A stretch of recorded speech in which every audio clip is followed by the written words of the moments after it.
आणि मग छानपैकी ना आपण ही कटोरी जशीच्या तशी आखून घेतली आणि आता आपण बघणार आहोत की कटोरी आपल्याला कशी वाढवायची।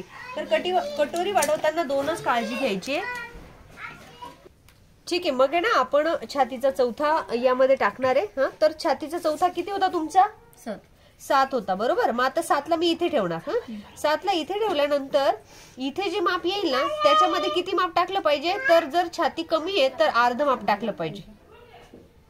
आणि जर छाती जास्त असेल याच मापासाठी तर तुम्ही यापेक्षा अजून जास्त टाकू शकता, म्हणजे 1.5 किंवा 2ही टाकू शकता।